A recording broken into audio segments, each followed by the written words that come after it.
ఏం చేస్తున్నారు సార్? ఎంత మంచి పరుపుని ఇలా కట్ చేస్తున్నారు? ఇది పరుపు వెంకట జమానది అంత మస్తాన్. ఇది సార్ వెంకట జమానాలా ఈ పరుపుకి మొత్తం కంప్లీట్ గా చాలా మంది ఇదే ఎక్కువ పర్చేజ్ చేస్తారు. సార్ మన తాతలు మన నాయనలు అందరూ ఇదే ఎక్కువ పర్చేజ్ చేసి మనకు ఇంట్లో తీసుకొచ్చి ఇస్తారు. అయితే దీంట్లో కట్ చేసి చూస్తే ఏముంది అని చూస్తుంటే దీంట్లో మొత్తం కొబ్బరి పీసే ఉంది. సార్ ఇక అంత కొబ్బరి పీస్ ఉంది కాబట్టి దీన్ని చూస్తుంటే మొత్తం దుమ్మెలేస్తుంది. దీనిపైన బ్యాక్ పెయిన్ ఎట్లా తగ్గుతుంది అని నాకైతే డౌటే ఉంది మస్తాన్. కష్టం సార్, తగ్గదు సార్, తగ్గదు కదా? తగ్గదండి. నిజమేనండి. మీరు కూడా ఇది ఇలాంటి పరుపులు ఏమన్నా పాత పరుపులు ఉంటే మీ ఇంట్లోకి వెళ్ళి తీసేసి కొత్త పరుపులు మీరు థైలాండ్ లాటెక్స్ లో కానీ కేరళ లాటెక్స్ లో కానీ 100% న్యాచురల్ ఉంటుంది. బ్యాక్ పెయిన్ గురించి చాలా బాగుంటుందండి.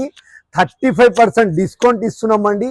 వీడియో కాల్ ద్వారా మీరు మ్యాట్రెస్ మ్యానుఫ్యాక్చర్ చేసుకోండి, లైక్ చేయండి, అందరికీ షేర్ చేసుకోండి అండి.